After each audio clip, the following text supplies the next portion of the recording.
Hello everyone, so welcome back to my channel. और अभी आप मेरे चेहरे पे थोड़ा सा जो सेटिस्फेक्शन देख रहे हो वो इसलिए है क्योंकि मैं केरला जा रही हूँ। I got some information regarding my luggage और आज एक बहुत लंबा दिन होने वाला है। बहुत ऐसे हिम्मत जुटाई अकेले जाने की क्योंकि अलग स्टेट है और कुछ पता भी नहीं है। बट कोई नहीं था साथ में जाने वाला और ये जो 2-3 दिन गए हैं मेरे बहुत बुरे गए हैं। आंखें मेरी पूरी सूज गई थी रो रो के। उसके बारे में बाद में बात करेंगे। बट मैंने अभी अपना लगेज थोड़ा सा ले लिया है क्योंकि उन लोगों ने बोला था कि आप एक बैग और एक साथ में लेकर आना। एंड कुछ नहीं, मेरा कैब मैंने बुक की हुई है। बस भी मैंने पहली बार खुद से ऑनलाइन ऐसे बुकिंग की है, अदरवाइज़ मैंने कभी बस की बुकिंग नहीं की है। तो उसके लिए भी मैं बहुत डरी हुई थी। Well, my cab driver is here only and I have to leave. I don't want to miss my bus, otherwise I will be like gone only. तो अभी वहाँ पे चलते हैं। उसके बाद इफ़ पॉसिबल मैं आपसे बीच बीच में इंटरेक्ट करती रहूँगी। Okay sir, let's go. उधर मेरी कैब खड़ी हुई है। So to be very honest, I was very scared और मुझे बहुत ज़्यादा डर लग रहा था क्योंकि पहली बार ऐसे मैं जो है अकेले जा रही थी। एंड सुबह का टाइम था, अंधेरा हो रहा था। एक तो मुझे ये डर था कि गलती से भी मेरी बस मिस ना हो जाए, क्योंकि अगर मेरी बस मिस हो गई तो आई डिडंट नो कि फिर मैं कैसे जाऊँगी, क्योंकि एक तो लैंग्वेज बैरियर की वजह से कुछ पता नहीं चलता है। एंड दूसरी बात, अकेले जाने में वैसे भी यार थोड़ी घबराहट होती ही है। और मैसूर हाईवे से जो है ड्राइवर मुझे लेके जा रहा था और ये जो हाईवे है ना ये पूरा सुनसान है।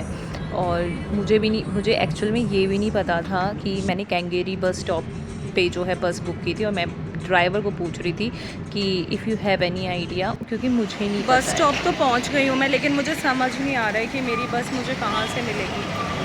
अंकल बस में जाते हुए मुझे ऐसे घूरते हुए जा रहे हैं। कैसे पूछूं यार, चलो देखती हूँ। Well see. So this is the bus stand. Inquiry counter पे जाके पूछती हूँ एक बार। आई थिंक यही इंक्वायरी काउंटर है। ज़ुबान भी लड़खड़ा रही है मेरी। मैं बाहर निकलूँ और मेरे साथ कोई पंगा ना हो, ऐसा तो हो ही नहीं सकता। जो कैब ड्राइवर था वो नया था, ही वॉज फ्रॉम केरला, तो उसको बेंगलोर का नहीं पता था। अब उसने मुझे एक स्टॉप पहले उतार दिया है, तो मैं पैदल चल के जा रही हूँ। क्या यार, फाइनली पहुँच तो गई हूँ मैं शायद। ये दिखाई दे रहा है, ये शायद यही बस स्टॉप है। सबसे पूछा है मैंने कई लोगों से, उन्होंने इसी को बताया है। एक बस स्टॉप आगे पहुंच गई यार मैं। और मुझे लग रहा था कि पुलिस स्टेशन तो आ गया है तो उसके नियर बाय ही होगा, बट ड्राइवर को भी नहीं पता था, वो मुझे आगे लेके चला गया। सो होपफुली अभी यहाँ पे यही स्टॉप होगा।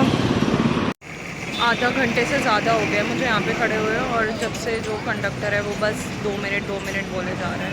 अभी तक तो बस आई नहीं है। सब लोग अभी यहाँ पर कुछ खाने के लिए रुके हैं और मुझे तो इतनी गंदी नींद आ रही है ना, मेरी आंखें ही नहीं खुल रही हैं आज। इतनी ज़्यादा धूप हो रही थी और साथ के साथ मुझे नींद भी बहुत ज़्यादा आ रही थी। और मुझे डर लग रहा था कि यार कहीं मेरा जो स्टॉप है, क्योंकि मुझे आइडिया तो था नहीं उस प्लेस का बिल्कुल भी, वो बस निकल ना जाए। तो मैं अभी पुलिस स्टेशन पहुंचने वाली हूँ और मेरी हालत देख चुकी है आज कैसी हो चुकी है। और वहाँ पे बस स्टैंड से यहाँ तक 10 से 11 किलोमीटर है और उसके लिए ये अंकल मुझे 300 चार्ज कर रहे थे। और वो बहुत अंदर जाके यार मेरी हालत भी ख़राब हो चुकी है, भूख भी लग रही है बहुत। एंड जितना मुझे लग रहा था कि पुलिस स्टेशन दूर होगा, उससे भी कहीं ज़्यादा दूर था। मतलब पहाड़ पे पहाड़ आए जा रहे थे। और मुझे लगा था कि मेरे वापस की बस का भी, क्योंकि टाइम फिक्स था, आई थिंक 2:30 या 3 बजे का था। तो मुझे फिर से ये टेंशन हो रही थी कि भाई मेरे को जाने में जितना टाइम लगेगा फिर आने में उतना टाइम लगेगा, बस मेरे पास इतना टाइम बच जाए कि मैं टाइमली जो है वापस आ जाऊँ, मेरी बस ना छूटे। क्योंकि जंगल का एरिया था, अगर बस छूट जाती तो मेरे पास रहने की भी कोई जगह नहीं थी। एंड किस हालात में जो है मुझे मेरा बैग रिसीव हुआ, पूरा चेन कट की हुई थी उसकी और उस पर वायरिंग लगाई हुई थी। बट जो केरला की पुलिस है ना, मैं उसको बहुत थैंक यू करूँगी, क्योंकि उन्होंने बहुत अच्छे से जो है मतलब रिस्पॉन्स किया, कॉल किया एंड बहुत अच्छे से बात करी है। मैंने सर को थैंक यू भी बोला था। उसके बाद अपना लगेज लेके मैं वापस से आ गई थी बस स्टैंड पे एंड मैं वहाँ पे वेट कर रही थी बस। हालत तो मेरी बहुत ज़्यादा ख़राब हो रखी थी। मेरी बस वापस 3 बजे की है और मैं उस बस के लिए वेट कर रही हूँ एंड यहाँ पर तो कुछ भी खाने के लिए है नहीं। मेरी शक्ल भी कैसे 12 बज चुके हैं, बट बस मिल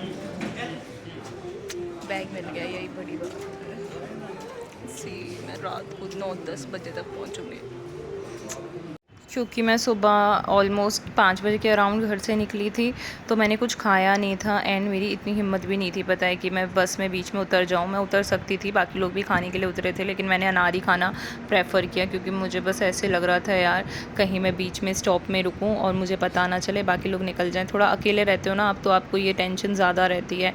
एंड मुझे पहुँचते पहुँचते जो है ऑलमोस्ट आई थिंक 10 साढ़े 10 तो बज ही गए थे, और रात को इतना सुनसान हो जाता है ना एरिया, और वहाँ से अकेले आने में मुझे इतना, हालांकि Bangalore is a very safer city जितना मैंने अभी तक एक्सपीरियंस किया है, बट स्टिल डर तो लगता ही है ना। जस्ट रीच और मेरी हालत देख के आपको पता चल रहा होगा मैं कितनी तो डरावनी लग रही हूँ, और मैं बहुत ज़्यादा थकी हुई हूँ। मेरी आंखें भी बिल्कुल एकदम ऐसे जल रही हैं, कुछ खाया है नहीं सुबह से। तो अभी मैंने आने से पहले कुछ खाने के लिए ऑर्डर कर दिया था। मुंह धोऊंगी, चाय बना के पीनी है कड़क सी, क्योंकि मेरा सर बहुत एकदम फटने को हो रहा है और थोड़ा गैस्ट्रिक सा भी हो रहा है। सो बाकी बातें मैं आपके साथ कल करूँगी। एंड अभी एक्सक्यूज़ मी, मुझे ये सारा मैं सुबह फैला के चली गई थी, क्योंकि मुझे एक बैग लेके जाना था, तो ये भी सब भी मुझे समेटना है and then only I will be getting some rest. Tomorrow I am having duty also, so signing off.